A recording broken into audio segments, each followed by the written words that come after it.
Election নিয়ে as usual আমাদের প্রস্তুতি, আমাদের ট্রেনিং, এইগুলি ব্যাপারে আমরা আপনাদের তো এর আগে আমরা একটা ট্রেনিং শিডিউল আপনাকে জানাইছি, ওইটা নিয়ে যে আমাদের ট্রেনিং শিডিউল আমাদের কতটুকু অগ্রগতি হলো, যে আমাদের এই শিডিউলের ভিতর আমরা যেন ট্রেনিংটা কমপ্লিট করতে পারি। এই ব্যাপারে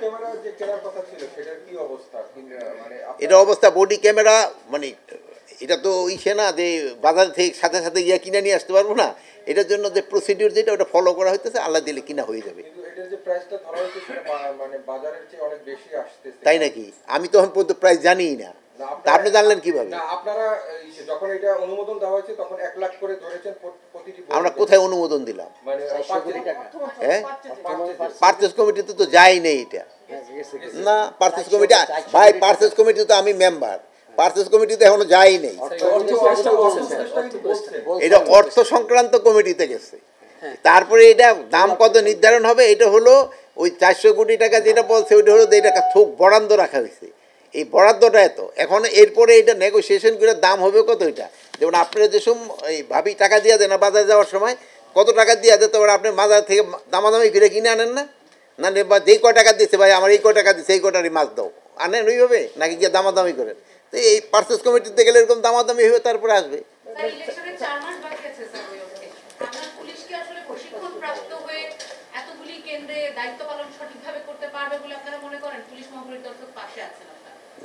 পুলিশ মহাপরিদর্শক কিন্তু এই একটা কয়েকদিন আগে আপনি হয়তো পেপারটা পড়ছেন কিনা জানি না, একটা পেপারে উনি একটা সাক্ষাৎকারও দিয়েছে উনি।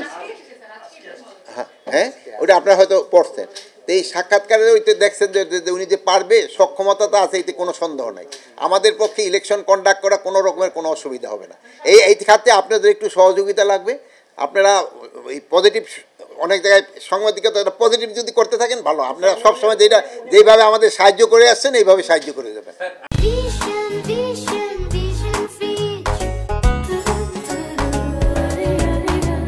আমি একটু জানতে চাই স্যার যে ইলেকশনের ব্যাপারে যে আমাদের সহকর্মীরা প্রশ্ন করেছেন, আপনাদের সংশয়গুলো কোন কোন জায়গায় আছে, কোন কোন জায়গায় ফোকাস করতেছেন আপনারা ইলেকশনের ব্যাপারে? আপনি বলছেন যে ইলেকশন শান্তিপূর্ণভাবে।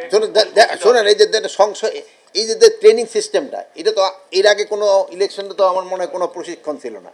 এবারে সংশয় আছে দেখি তো আমরা এইবার প্রশিক্ষণ ব্যবস্থা করতেছি। তারপরে আমরা বলতেছি যে ধরেন যে এর আগেও আমরা বলছি যারা যে অনেকগুলি নির্বাচন, গত 3টা নির্বাচন যেটা এই অবৈধ নির্বাচন, ওইগুলিতে যারা পার্টিসিপেট করছে তাদের আমরা যতটা সম্ভব তাকেও দূরে রাখার চেষ্টা করব। আমি বলছিলাম স্যার সংশয়টা কোন কোন জায়গায়, ট্রেনিংটা কোন কোন জায়গার উপর গুরুত্ব দিচ্ছেন আপনারা সবচেয়ে বেশি? এক্ষেত্রে ট্রেনিংটা হলো ইলেকশনটা ভালোভাবে কন্ডাক্ট করার জন্য যেই সব জিনিসগুলি করতে হবে ওইটার উপরে এইটা আমাদের ট্রেনিং। কিসে নির্ধারিত সময় যদি নির্বাচনটা না হয় দেশ ঝুঁকির মধ্যে পড়বে, আপনি কি সেটা মনে করছেন? মানে আমার আইজিপি যদি বলে থাকে আমি ডেফিনেটলি আইজিপির তো আমি সাপোর্ট করবো। আমি তো বললাম ওই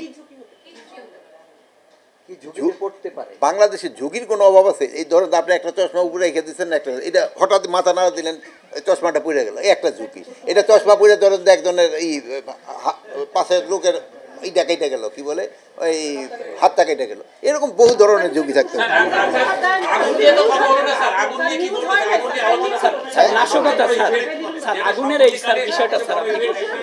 শোনেন, আগুনের ব্যাপারে তো গতকালকে একটা মিটিং হয়েছে, যেটা যদিও আমি ছিলাম না, এই আমাদের দুর্যোগ ব্যবস্থাপনার ইসে প্লাস এটা অনেকগুলি কমিটিও করে দেওয়া হয়েছে, এবং এটা কি কারণ এগুলি তারা ইনভেস্টিগেশন করতেছে, করার পরে আমরা জানতে পারবো কি কারণে হয়েছে।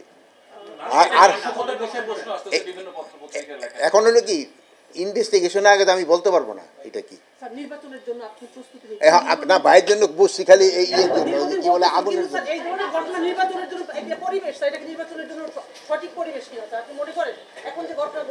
এটুকু বলে যান স্যার।